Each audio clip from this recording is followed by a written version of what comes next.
আসসালামু আলাইকুম ওয়া রহমাতুল্লাহি ওয়া বারাকাতুহু। 100 জন খুন করা সেই পাপীর তওবা। সহিহ বুখারী হাদিস নং 3470। বনি ইসরায়েলের একজন লোক ছিল যে 99টি মানুষকে হত্যা করেছিল। সে তওবা করার চিন্তাভাবনা করছিল। তাই সে একজন আবিদের কাছে গেল। আবিদ ও আলেম এর মধ্যে পার্থক্য আছে। আবিদ মানে যিনি সৎ ও সরল পথের উপর আছেন, কিন্তু তার ভিতর জ্ঞান, শরীয়তের গভীর জ্ঞান নেই, যেটা একজন আলেমের আছে। সেই লোকটি এই আবিদকে বলল, আমি 99টা মানুষকে হত্যা করেছি। আল্লাহ কি আমাকে ক্ষমা করবেন? আবিদ যখন এটা শুনলেন তখন বললেন যে, তুমি 99টা লোককে খুন করেছ। আল্লাহ সুবহানাহু ওয়া তাআলা কিছুতেই তোমাকে ক্ষমা করবেন না। এখন সেই লোকটা আবিদকে খুন করে ফেল। এই লোকটির কাছে মানুষ হত্যা করা এতটাই সহজ, পানির মতো। তার সাথে তার মতের মিল হয়নি বলে সে তাকে আবিদ মেরে ফেল। সে তার ফতোয়া পছন্দ করেনি বলে তাকে মেরেই ফেল। এরপরও সে তওবা করার জন্য উঠে পড়ে লাগল। তার অন্তরের ভিতর কিছু অংশ হলেও ভালো ছিল।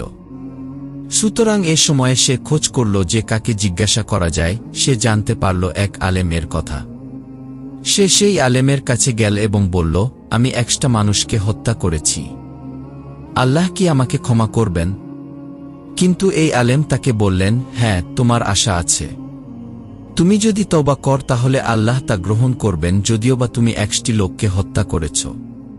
যদি আল্লাহ তোমার জন্য তওবার দরজা খুলে রাখেন তবে কে তোমাকে তা থেকে প্রতিরোধ করবে? যদিও বা এই লোকটি 100টা মানুষকে হত্যা করেছে, আল্লাহ তার তওবা করাতে খুশি হবেন।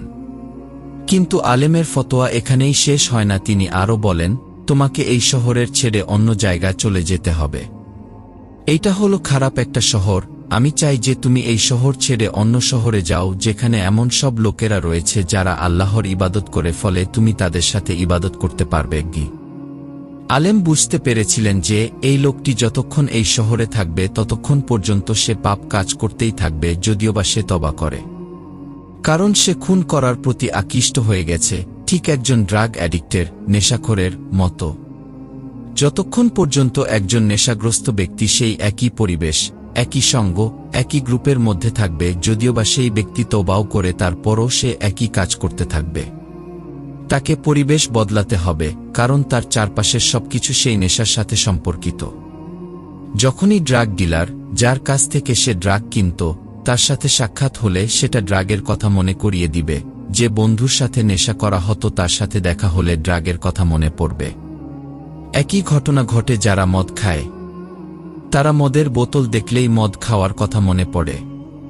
তাই এসব থেকে দূরে থাকতে হলে এসবের পরিবেশ থেকে দূরে থাকতে হবে। সে কারণেই আলেম সেই খুনিকে বললেন তার শহর থেকে চলে গিয়ে অন্য শহরে ভালো লোকদের সাথে আল্লাহ সুবহানাহু ওয়া তাআলার ইবাদত করতে। ভালো লোকদের সংস্পর্শে থাকলে সেটা আপনাকে ভালো কাজ করতে অনুপ্রেরণা যোগাবে। বিপরীতভাবে খারাপ সঙ্গে থাকলে সেটা আপনার পতন ঘটাবে। মুহাম্মদ সাল্লাল্লাহু আলাইহি ওয়াসাল্লাম বলেন, যদি তুমি একজন কামারের পাশে বসে থাক তবে তোমার গা দিয়ে কামারের মতো গন্ধ বের হবে। আর যদি তুমি সেই লোকের পাশে বস যে কস্তুর বিক্রি করে, তাহলে তুমি তার সুবাস কিছুটা শোষণ করে নেবে। অর্থাৎ যদিও বা আমরা একটি কাজের সাথে জড়িত নাও থাকি, কিন্তু ওই পরিবেশে থাকার কারণে আমরা সেই গন্ধটা নিজের মধ্যে নিয়ে নেব, সেটা আমাদের অনিচ্ছা সত্ত্বেও হবে। তাই আমাদের উচিত সর্বদা ভালো মানুষের সংস্পর্শে থাকা। পরিবেশের একটা বিরাট প্রভাব এসব ক্ষেত্রে আছে। তাই সেই আলেম তাকে তার শহর থেকে অন্য শহরে যেতে বলেছিলেন। তার কথা মতো সেই লোক অন্য শহরের দিকে রওনা দিল। কিন্তু আল্লাহর ইচ্ছে মাফিক সেই লোকটি সেই শহরে পৌঁছানোর আগেই মারা গেল। যখন সে মারা গেল তখন মৃত্যুর ফেরেশতারা তার রূহ কবজ করার জন্য আসলেন। যখন একজন ভালো লোক মারা যায় তখন রহমতের ফেরেশতা তার রূহ কবজ করতে আসেন, আর যখন একজন খারাপ লোক মারা যায় তখন শাস্তির ফেরেশতা তার রূহ কবজ করতে আসেন। কিন্তু যেহেতু এই ক্ষেত্রে পরিস্থিতি পরিষ্কার ছিল না, তাই দুই ধরনের ফেরেশতাদের দলই আসলেন তার রূহ কবজ করার জন্য। এবং সেখানে একটা বিতর্ক জন্ম নিল। শাস্তির ফেরেশতা বললেন, এই লোক আমাদের, কারণ সে এখনও তওবা করেনি, কবুল হয়নি। তার সদিচ্ছা ছিল, কিন্তু সে সেখানে অন্য শহরে পৌঁছতে পারেনি। রহমতের ফেরেশতা বললেন, না, সে তওবা করেছে এবং সে সেই শহরে যাওয়ার জন্য রওনা দিয়ে দিয়েছে। তো দুই দলের ফেরেশতারাই বিতর্ক করছিল যে কারা সেই ব্যক্তির রূহ নিবে। তাই আল্লাহ সুবহানাহু ওয়া তাআলা এই বিতর্ক দূর করার জন্য তাদের কাছে আরেকজন ফেরেশতা পাঠালেন।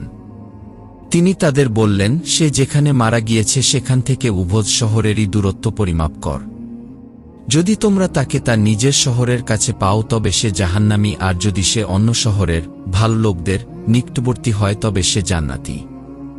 মুহাম্মদ সাল্লাল্লাহু আলাইহি ওয়াসাল্লাম বলেন, প্রকৃতপক্ষে সে নিজের শহরের নিকটবর্তী ছিল। তাহলে তার স্থান কোথায় হবে? জাহান্নাম। কিন্তু মুহাম্মদ সাল্লাল্লাহু আলাইহি ওয়াসাল্লাম বলেন, আল্লাহ সুবহানাহু ওয়া তাআলা জমিনকে নির্দেশ দেন তার লোকটা এবং তার নিজের শহরের মধ্যকার দূরত্বকে বিস্তৃত করার এবং তার লোকটা ও অন্য শহর ভালো লোকদের মধ্যকার দূরত্বকে সংকুচিত করার। অর্থাৎ তার দেহ মনে হবে ভালো শহরের কাছে, কিন্তু সে মারা গেছে নিজের শহরের কাছে। যখন ফেরেশতারা মাপতে আসলেন তখন তারা সেই ব্যক্তিকে অন্য শহরের ভালো লোকদের দিকে নিকটবর্তী রূপে পেলেন এবং আল্লাহ সুবহানাহু ওয়া তাআলা তাকে ক্ষমা করলেন এবং তাকে জান্নাতবাসী করলেন। আল্লাহ যদি চাইতেন তাহলে তিনি ওই ব্যক্তিকে ভালো শহরের নিকটে মৃত্যু দিতে পারতেন, কিন্তু তিনি তা করেননি। তিনি কেন তাকে তার নিজের শহরের দিকে বেশি নিকটবর্তী করে মৃত্যু দিলেন? কারণ তিনি আমাদের দেখাতে চেয়েছেন যে তিনি কতটা আগ্রহের সাথে ওই ব্যক্তিকে ক্ষমা করতে চান। আমাদের শুধু আল্লাহ সুবহানাহু ওয়া তাআলার কাছে ক্ষমা চাইতে হবে, তওবা করতে হবে, কিন্তু সেই তওবা হতে হবে মন থেকে, পুনরায় সেই পাপ না করার দ্বিধাতা নিয়ে। মহান আল্লাহ আমাদের কোরআন, হাদিস ও নবী রাসূলের দেখানো পথে চলার তৌফিক দান করুন। আসসালামু আলাইকুম ওয়া রাহমাতুল্লাহি ওয়া বারাকাতুহু।